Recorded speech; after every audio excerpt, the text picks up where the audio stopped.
yesterday it was part A, where I was talking a lot about the sort of more conceptual consideration to take into the experimental design. So part B today is more on the practical side. So now you had some time to work a bit with it, and you saw all the different things that work and sometimes doesn't work, and all these kind of different things.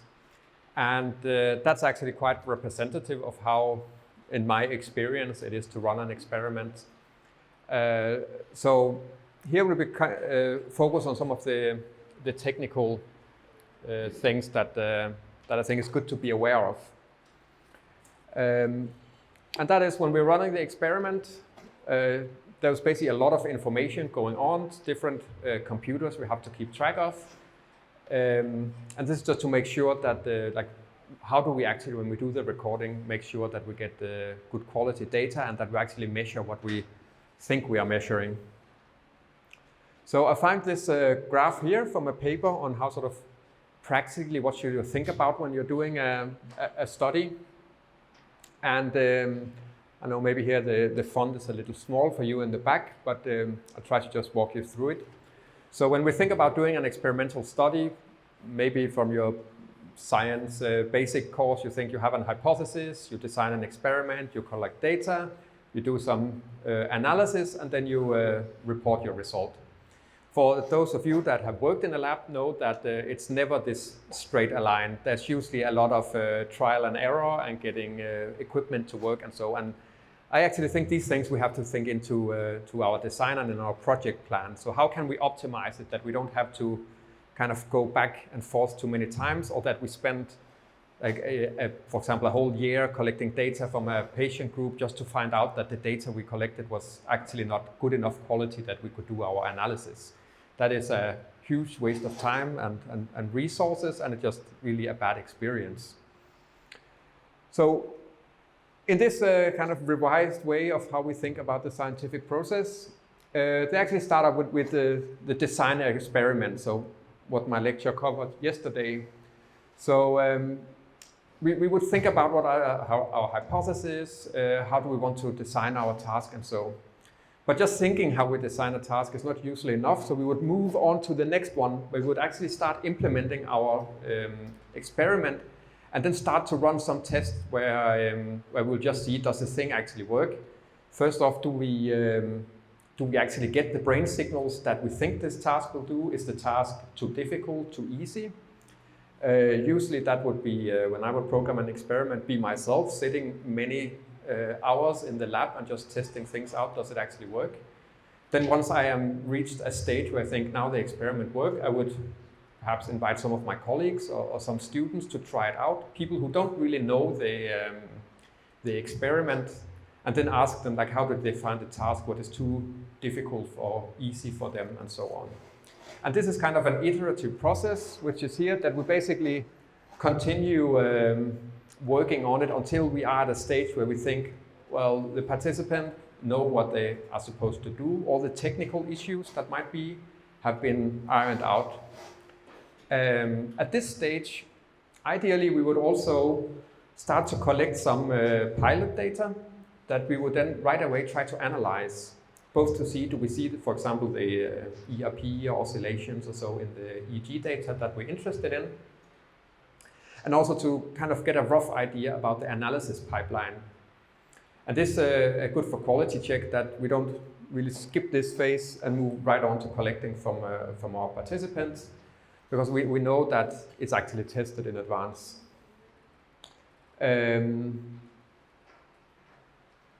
Oh yeah, so this is actually only the technical test. Here we would move on to the pilot phase. I would sometimes do these kind of a bit combined until I had like a one final version where I think now it's good.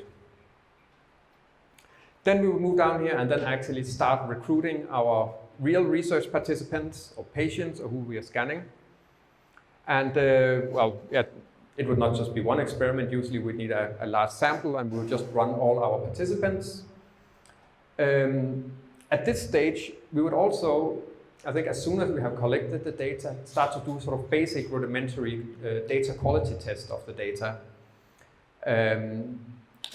or try to, at the same time, scale up that our processing pipeline for the pre-processing that we will talk more about tomorrow, we would usually first do on a single subject, and then at a later point in the analysis sort of aggregate across subjects. But we could test that out on a subset of the participant when we got, for example, the first fifth of the participant or so. That would see that the data actually do align and so on. At this stage, we want to do only minimal changes to the experiment, but maybe if we do a small sort of dummy test after the first 5-10 participants and we see that everything is completely wrong, we might consider actually stop and go one step back again so that we are not spending time collecting, for example, 20 more participants if we know the data didn't work. So constantly while we are collecting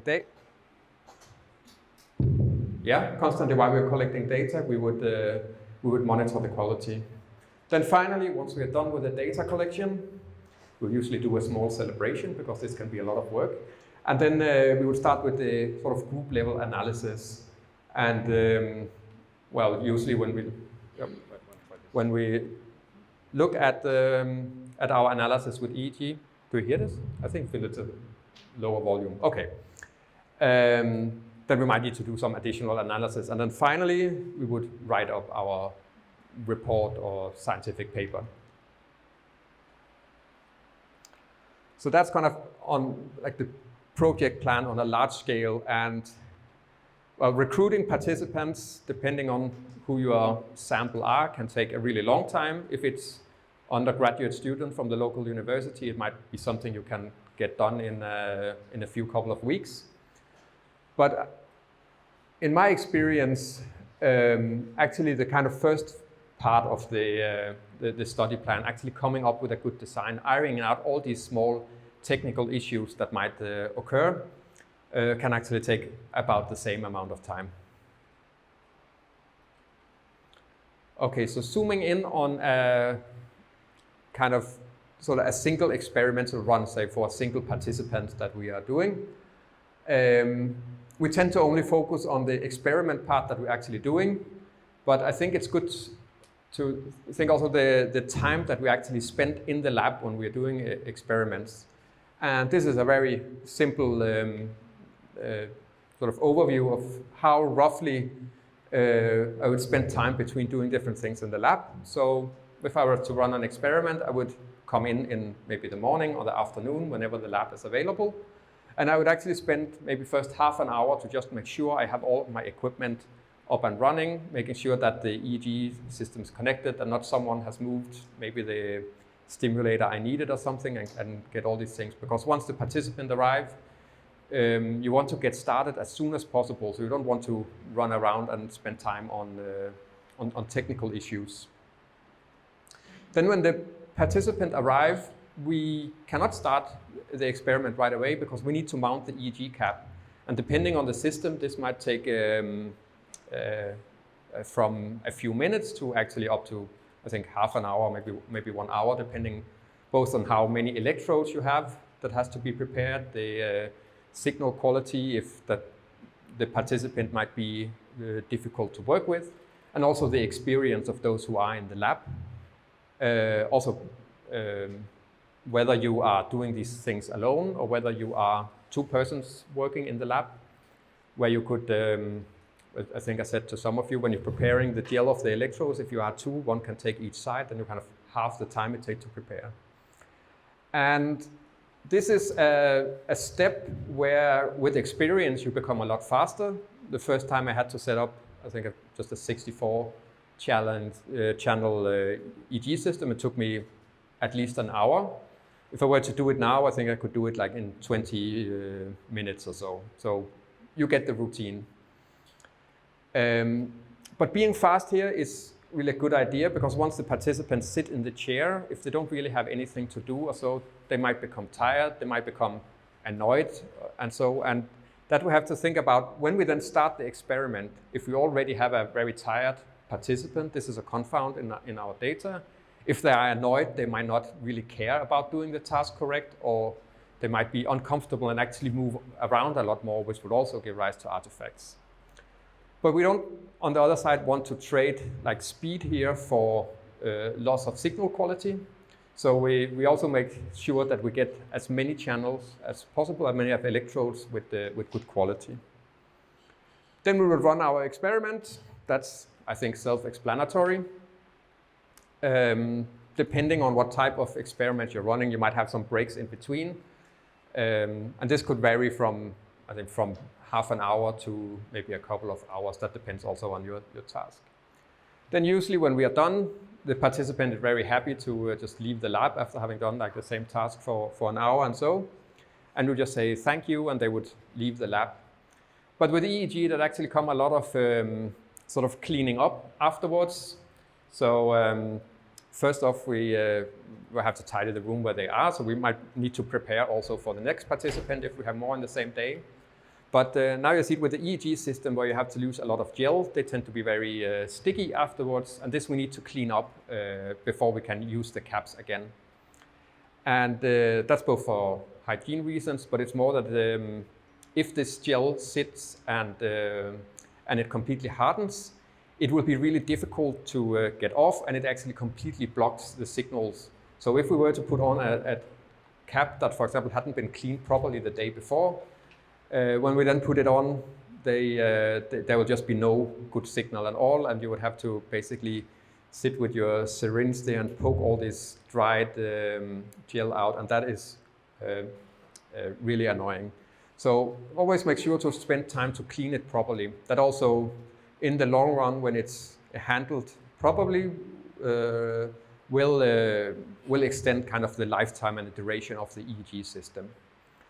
How to clean it? Now you have tried here with different electrode types, and usually the manufacturer are very specific about how they should be cleaned. So for example, these silver chloride electrodes that are very common in research systems will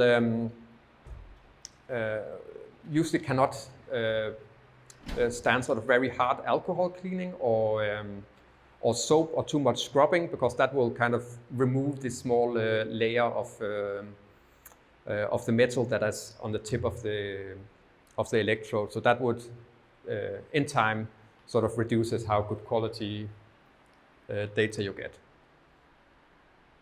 I also want to just briefly talk a bit about EEG safety. So when we're working in the lab, so yesterday I told you that there are generally no safety concerns with EEG, and that is actually true. Once you put on the cap, there's nothing in the equipment itself that is of harm to the participant or to you or anything. But since we might do EEG experience on many different kind of populations, some patients that would come into the lab might be associated with certain type of risk. And now you have prepared, some of you tried to prepare EEG here, and you notice that you really have to get your finger kind of messy. You have to touch the participant. So if you have some known risk with your participant, you need to know that you are in contact with the participant. That's usually not considered a risk of the method itself, but it's considered kind of like you should be aware of this. That also means that when you have used equipment, and basically equipment in your lab, you should, to as much as possible, try to keep a good hygiene, disinfect equipment according to how it's prescribed by the manufacturer of the system, and your hands and so on if you have to touch more patients or so to mount caps.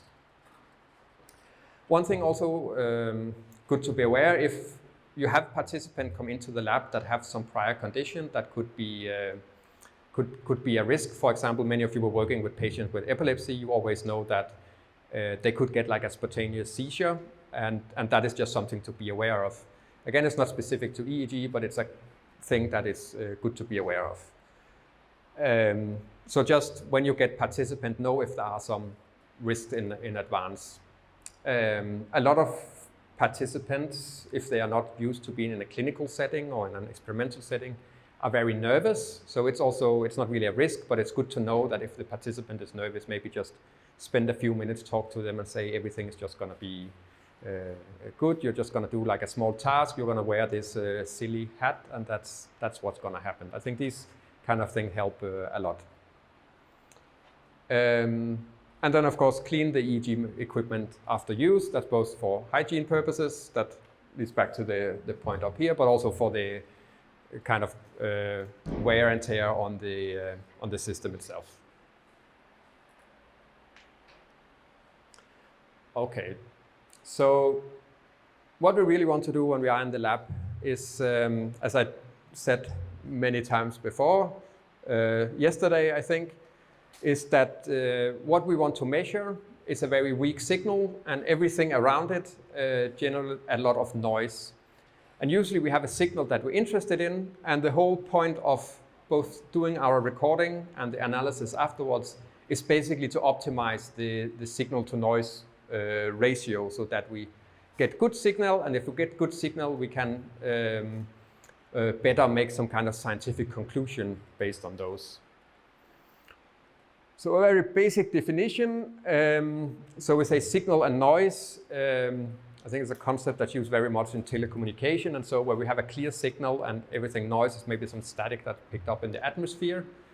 Yesterday I talked about brain noise that is not really noise in the sense that it's completely random. It's still activity that comes from the brain, but perhaps for our specific purpose, we only are interested in a, for example, evoked response to a certain stimuli. There you have to remember that what we measure is basically a mix between the signal we're interested in and just the noise from the brain and the environment in general. And the definition of signal to noise ratio is just the magnitude of the signal over the variance of the noise, which means that if we can bring down the noise level, we would increase our signal to noise ratio. On the other hand, we could also say we would increase our signal. Then that would also be another way. But since we cannot tune up for the currents in the brain, that's kind of fixed. The only thing we really can do is to minimize the noise. Or we could think that our experimental design would be optimized in a way that we really induce the maximum signal that we could relative to the task we're interested in. So the experimental parameter we could think of a bit like maximizing or tuning the signal up, but it is limited by what the brain actually can do.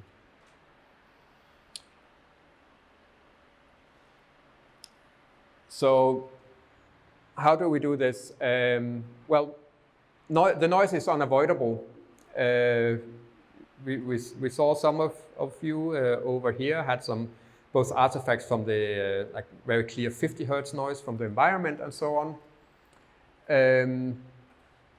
So sometimes that's just how it is. And especially the brain noise, we cannot really ask participants to tune down their brain, but we can try to do our best to kind of minimize the noise in the environment. And this is something we could already consider in the design phase, where we can do sort of a few tricks to make sure that we do at least not get some systematic noise that would be confounding our experiment. So I think one thing to be aware where we're doing the recording, sometimes we can choose, for example, have a nice lab area that is kind of isolated from everything. Sometimes we cannot choose that. For example, if it's a patient in a hospital bed, we kind of sometimes just have to go to the medical ward where there might be a lot of different machines all around you. And in that case, that's just what we have to deal with. One thing that can make a huge difference is to make sure that wherever the participant is sitting or lying, that we try to remove as much as possible the electrical devices in the close vicinity. For example, if when we do the recording here, all these sockets in the wall, I try to place the chairs as much as possible that you are not sitting right on top of them, because that you might actually accidentally pick some ground noise up from the floor. I think also one thing to be aware is that different types of participant has different kind of noise level. So if you're working with just healthy young adults, you can usually tell them to sit still and just look at a screen for an hour without much problem. But if we're working with small children, they will naturally just look around and move around and get easily distracted or bored. And that is just something that we also have to consider perhaps in the design phase, like how do we program our stimuli to show them to maybe keep them more engaged. And then I would say, like the rule I always stress is that when we're doing our recording, always test and monitor the signal quality.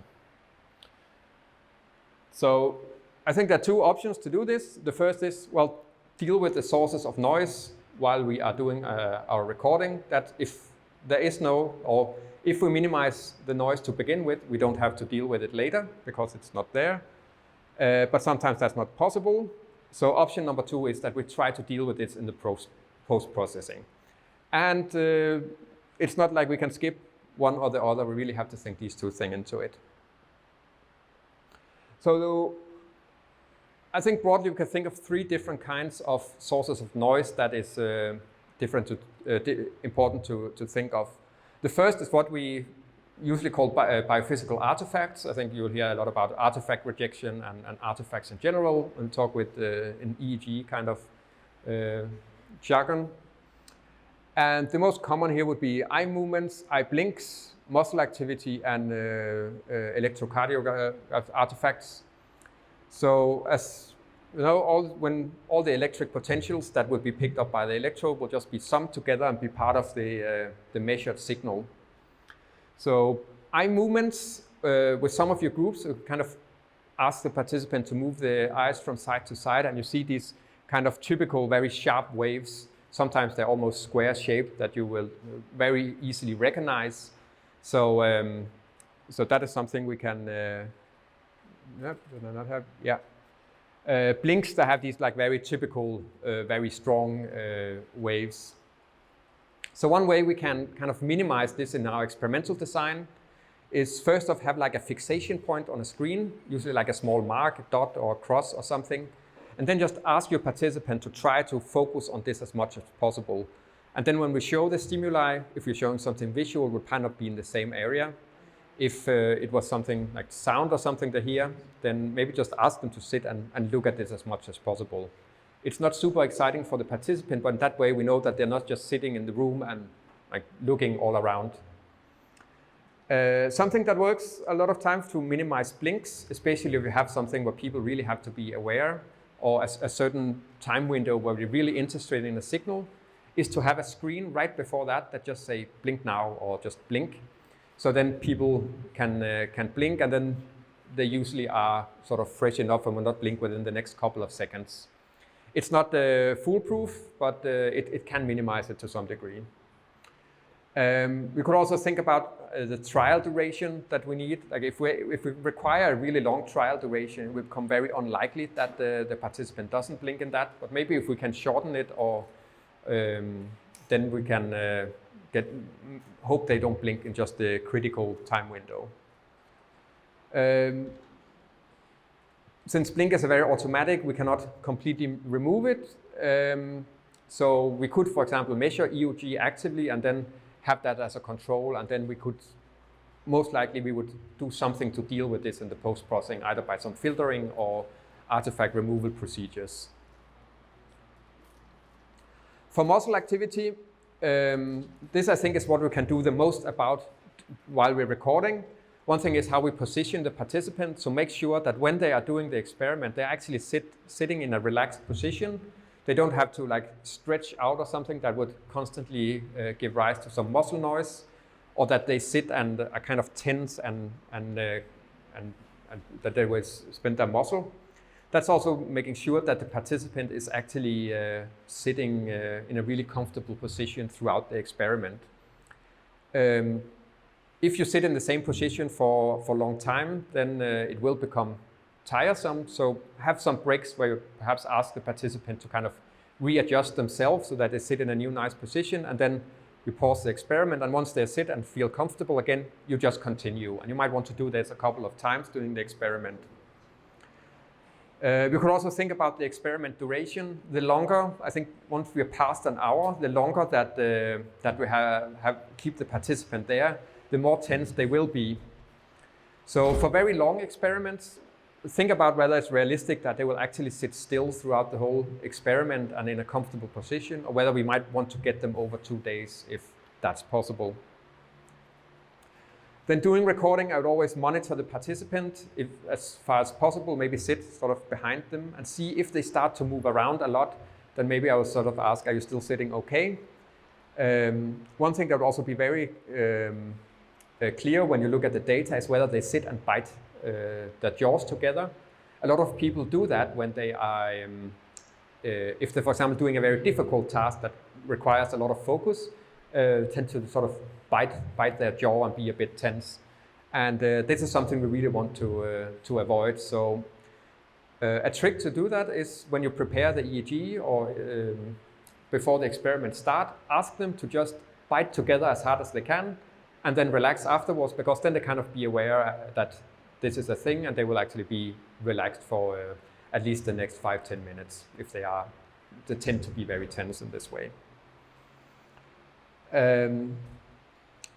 What we else could do was to measure EMG. In some fields, this would be kind of almost required, that you can kind of document that you aren't having severe artifacts, and we can, similar to the blinks, there are also methods to kind of filter this out afterwards.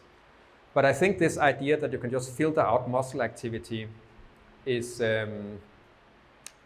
works sometimes if you're not so interested, for example, in motor state or so. But if you are into movement science and you're looking for like movement or motor related potential or sensory, then the feedback you get from your muscles will go in and affect this in a way that might be difficult to untangle. So just filter it out. This process will still have taken place in the participant's body, and it's a confound. So I think this is something where we really can do something while recording. The last one, the cardiac artifacts with EEG. Some participants, I don't see it at all. With some, this is more pronounced. There's not really a lot to do about it. You cannot ask your participant to stop beating their heart. So there, if we think this is a concern, again, I would measure it, and then we would see how we could deal with that afterward in the post-processing. There are some artifact removal procedures that could take care of this for us. Environment noise is basically everything that comes from the not participant, we could say. And the most common type is this line noise that is very specific, like very frequency narrow, comes from the power grid. And this varies a bit whether it's 50 hertz or 60 hertz where you are in the world. Now it's tested here today, and so it's around 50 hertz here in Nigeria, because we applied some notch filter and saw that that actually took care of it quite nice. That's the same in my home country of Denmark, so we could use the exact same filters there. So when you see it, it will look kind of like this, so depending on your scale. But if you have sort of a scale where you would usually see sort of the nice EEG waves, you would see sort of a pattern that looked like this, like these really fast, sharp waves. And you're not in doubt that this is line noise. There's no like physiological process that really generates something like this. And if you look at the kind of frequency component, now this is actually 60 hertz, but you have this very strong peak in the power spectrum. So this could come from just things, the light, the sockets and so, but it could also be like some equipment, medical equipment or so that is in the vicinity of the participant. What's important is to ground the devices, and you'd notice that these EEG systems that we used here, with the one on table 4, they are actually not directly connected to the power grid, but are usually connected to a battery that then is kind of free of the power grid. And that means that it's not, you don't get any interference through that channel. If you see this, even after you have grounded, make sure that try to move equipment around the participant, maybe move the participant as well. And I can tell, like, when I was a research assistant and working on a big EEG project where I was doing the recordings down in the lab, we noticed that some participant, we would just get like a lot of line noise like this, and we could not find it. It was the same equipment. We tried to move the equipment around until we noticed that it was the participant who was sitting like with their legs really stressed out, because the computers that were in this room, they had just put all the cables along the wall. So when the participants stretched their legs, they were closer to the power cables, and they would just pick up a lot of this. So ideally, those cables would not have run under the table. They would have gone a completely other way. But just how the participants sat actually made a huge difference on the signal quality. So moving around a bit is good.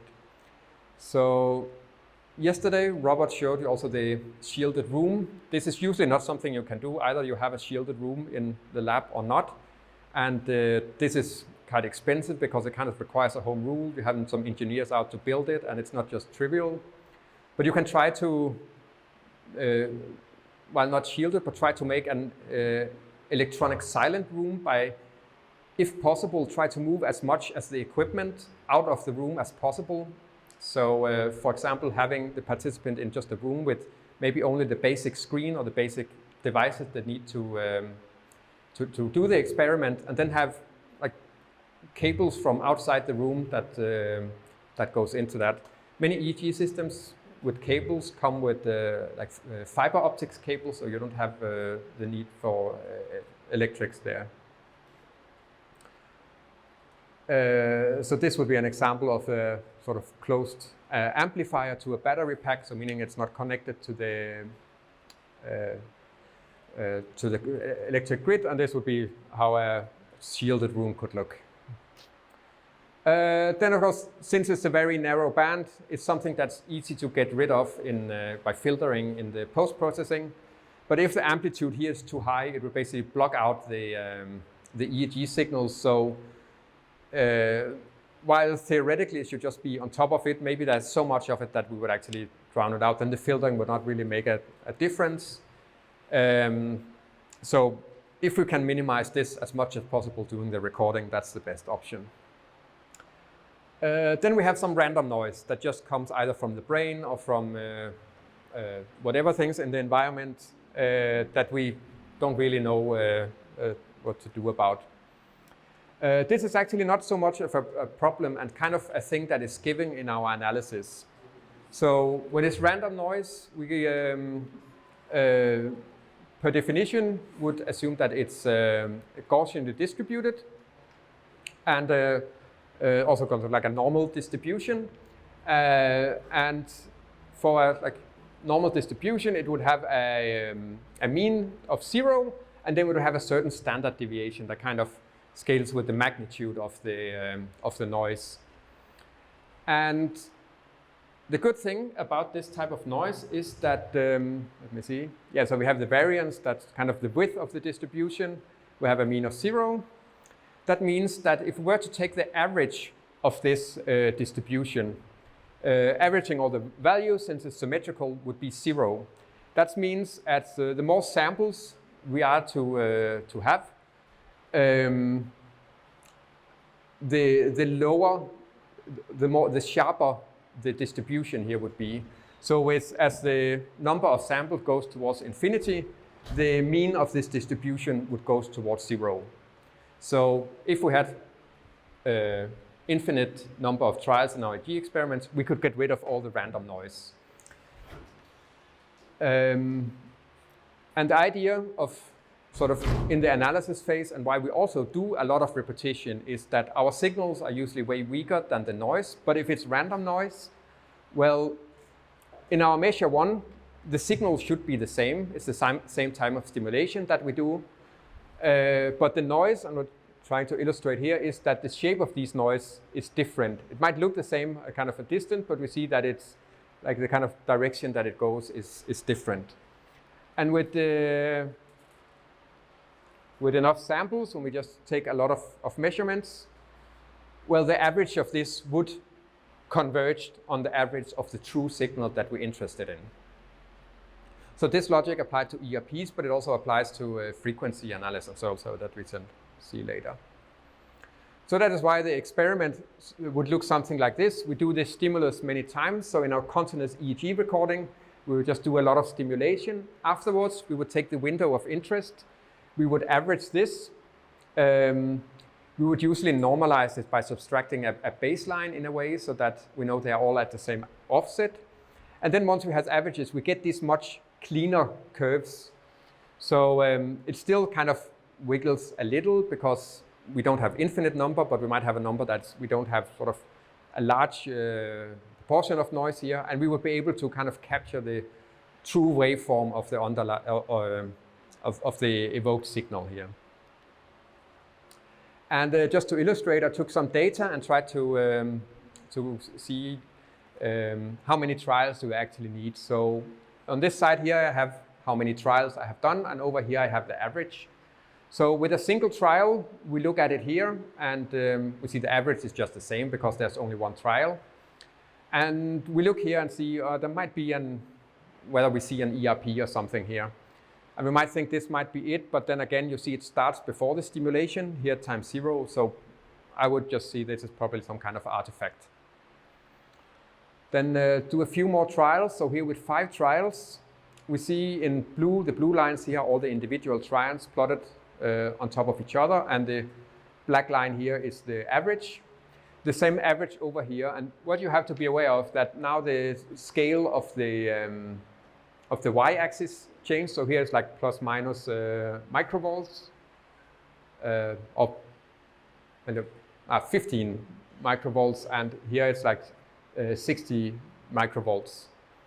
So we see something that might be an ERP here, but it doesn't really look that clear. But what you notice is that the kind of variation of all these random things tend to go towards 0. So if we add a few more trials, we still see that the blue lines will start to just be all over the place because the trial-to-trial variation is relatively high. But we do see that the waveform here starts to become smoother and smoother. And now we have 20 trials. We might start to think that this actually could look like the beginning of an ERP. And then more and more we start to see that it becomes clearer. So with 40, and I think it's end at 100, see how variable each single trial is. But now we are with the baseline period sort of close to 0, and we have like a nice probably N100 here that we are looking at. So so this is how we would bring down the random noise. And there's actually a rule, mathematical rule, that said that the relative signal-to-noise ratio increases as a function of the square root of the number of trials that you have. So if you have a certain, so this is a relative increase, which means that when you go for example, here that would be like 10 trials, you would have compared to just a single trial, you would have multiplied your signal to noise ratio 5 times. When we go to 100, it might be 10 times, so 5 plus 5 times. But we see then when we go to, as we go to 200 and 300, we kind of, the curves start to flatten out. It will go towards infinity, but for practical considerations, we could say, well, we also have a limited time we can run our experiment. So going from here to here, we will increase a lot. Going from here to here, increase still something. But perhaps here we're starting to run out of time. And then, well, going from here to here, we don't really get that much more increase in signal strength, sort of relatively speaking. So if we have a very weak signal, we might have a very low signal to noise ratio to begin with. So we might need to go towards a lot of trial. If we have a very strong signal to begin with, well, we would gain the most still by adding a few trials in the beginning. All right. So how do we, I think another technical issue that is really important in this year is not that we ourselves start to introduce noise in our measurement or errors that could come from how all these different things have to talk together. And the most important thing is that it's triggers. And that is whenever something is happening on the stimulus computer, we are showing some visual stimuli or some sound or some events that's going on, then we want to mark this precisely in the EEG's data so that when we afterwards have to select our window of interest, we select around the stimulus. This is basically by sending a signal from the computer where the participant is running the task to the EEG system. And usually this would be sent either by a cable directly plugged into the EEG amplifier, or it could be transmitted if it's a wireless EEG system over a kind of wireless connection as well. But important here, they've had these time scales. Usually when we do this, we will see kind of, it will be marked in the data. So saying this example here, we will show some randomly colored faces here. And then whenever this would appear on the screen that the participant sees it, it will place a marker in the data. Some systems will actually be nice and mark it like kind of a line in the data. Some will just mark like a small note in the bottom of the screen. But this is really important when we start to analyze our data afterwards, because when we know this is delivered here, this is also in this time window after here that we would look for the responses in the EEG data. And since we are dealing with responses, so this is recording over, I think each line here is a second. And some of these responses that we're looking for are actually happening within the first 200-300 milliseconds or so. So we actually want to make sure this is really precise.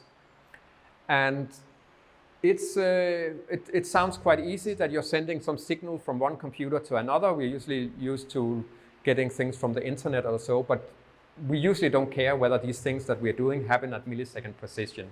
But when we're setting up our lab equipment, we really want to be sure of that. So in the preparation phase, it will be testing the timing of the equipment. And it's very common that there will be a delay just because one signal has to be transferred from one machine to the next. This takes some physical time, either due to if there's long cable, but most likely due to the computers internally have to processing some information that is then sent out through it, and this will take some time. So having some delay is not uncommon. Delay here means that if we think something is happening in real time, the blue dots here saying this is where saying the participants see a visual stimuli on the screen, then it will send that trigger, but there might be some delay that the trigger, the yellow line here on the time, is kind of consistently sent afterwards. That would mean when we start to analyze our data, the brain in real time actually processes the data here, but when we look at our analysis, we are a little behind. And that might lead to a result like this. So the original data is the blue line here, but if there's a short delay in our trigger, it would just mean that it means here that now the red line has been shifted kind of 100 milliseconds back in time. And if I were to look at a result like this, I see that, oh, there's an ERP starting before the stimulus is presented. Something is clearly wrong because the participant hasn't seen anything yet, so they shouldn't be processing things. But what we will notice from this graph here is that the two waveforms are actually completely identical. They have just been shifted in time.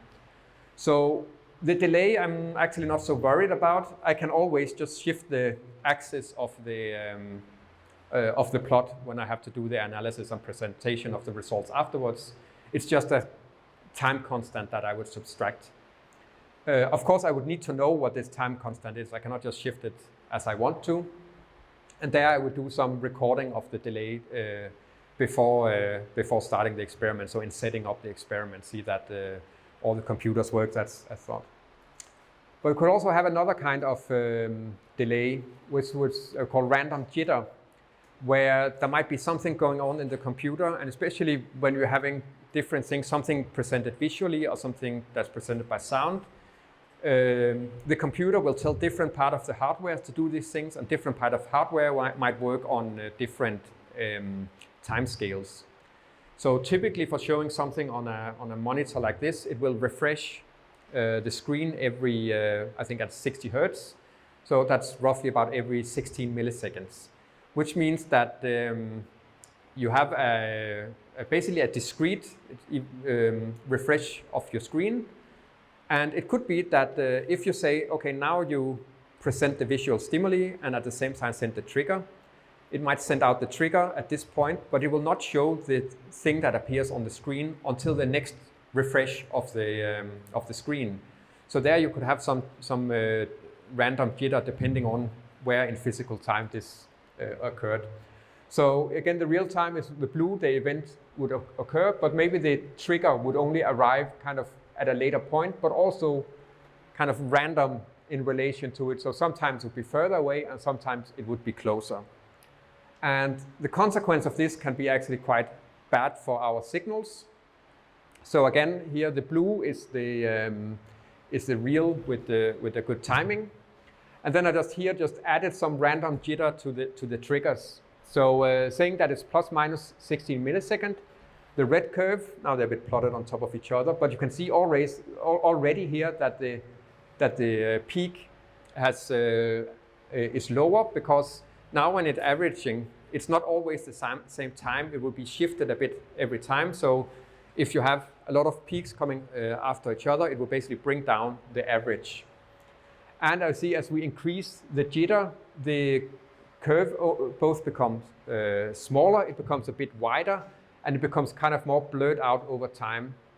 And in the worst case here, where there were 100 milliseconds of jitter, which is not unrealistic for some running things on a laptop and haven't tested it.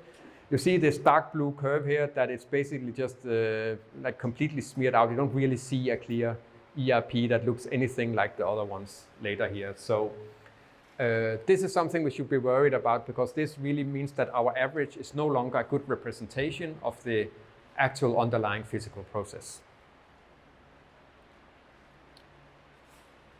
Okay, so I will end here with what I think are some good recommendations to think of while we are doing our experiments. And I think when we go back to how we will do an experiment, I usually have written out like a clear protocol on what had to happen, how to mount the EEG, how to give the instructions and so. That is both for my own sake, so that I don't forget to do anything, but also if we are more people collaborating on a project, then we make sure that everyone is actually doing the same thing, that we don't set things up differently, give different instructions, and so that everything follows. And doing the experiment, I would always write it in a way, kind of like a movie manuscript, where you say, now this happened, now this happened, now this happened, these are the instructions that you give. And I would keep track through this, like where are we at any given point. So for example, if the participant have to do more tasks or a mix between tasks, I would always make sure that, okay, now you're done with task A, now we move on to task B, so that I don't mix these things up and give the wrong instructions or so. This can completely mess up an experiment. In that regard, I would always keep a lab notebook where I will write down everything that deviates from the protocol. So in some labs, these are actually kind of integrated, that you have a dedicated computer where people can sit and take notes, and even in a kind of standardized format. It could also just have like a literal notebook where you write down the notes. And I usually say write down everything that deviates from the protocol, even if it's completely trivial. So it could be something like participant was sleepy, or especially if there's some channels in the EEG cap that is bad, I would write the name of the channel, like FP2 is bad, we could not get good signal. Because then when I have to analyze it, or whenever maybe someone else have to analyze it, they don't have to first go in and identify it. They can see, okay, Mikkel wrote down that FP2 was a bad channel, I'm just going to reject this. I'm not going to bother try to process it or anything. And the reason for this, to do this kind of in a prospective manner, is that when you are doing your analysis in the kind of end of the experiment, maybe you see some participants that has some really weird responses that you don't know if this is like true or not. You cannot just say throw it away by saying, I don't like this, because it could be a real result. It might be that some patients have some really abnormal signals. But you could also think, oh, this participant, something must have gone wrong. But then you can go back to the notes and look, and it say, oh, the participant fell asleep in the last task. Then say, okay, then we know that it's weird because the participant wasn't doing the task, and we can kind of in good faith throw away this data so that we don't contaminate it. So most of the times you will not really need these notes for anything, but for those small cases where you do need it, it's really, really valuable to do this. So when you run an experiment, setting up the EEG and everything, trying to be so fast as possible, also as good as possible, can be a bit stressful. Once the participant is started with the task, it's very tempting to just sit down and relax and to think, now I'll go get a cup of coffee and just relax for the next half an hour while they're doing. But there I would actually think it's good to be really vigilant on what is going on in the task.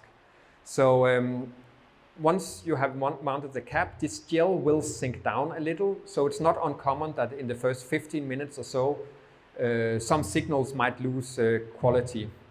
I would note that down, but then if we have some breaks, we could go in and just fix the channels again, so that we at least get it for the next couple of trials that we have.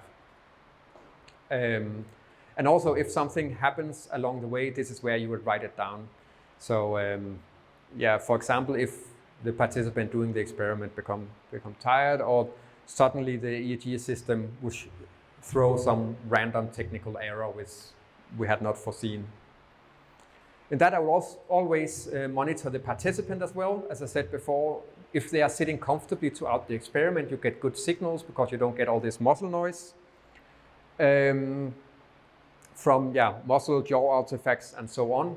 Also, if it's a complicated task, it might be good to monitor whether the participant is actually giving correct answers. If they are consequently answering wrong on all things, they might have misunderstood the task.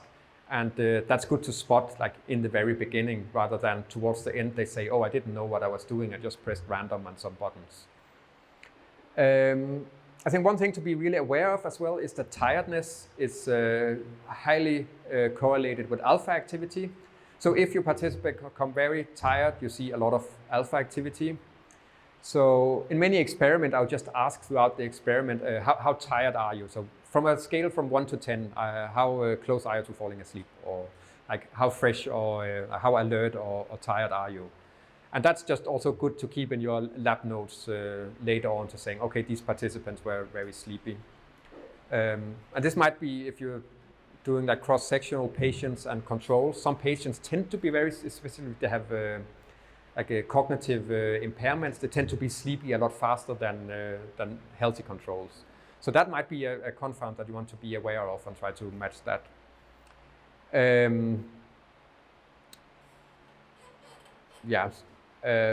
I would also, when I look at the EEG data, if you start to see really pronounced alpha activity, I would maybe say, are you still awake? Are you, I can see, are you feeling tired? You might be. So should we take a short break, and then you can continue in a few minutes. In those cases, it actually helps for people to just stand up, move their arms and legs, and so they get the blood circulation going, and or give them a glass of water. They will actually freshen up and be kind of snap out of it. All right, that was kind of what I think the both practical and a bit technical issues that I would think on running an EEG experiment. So do you have questions?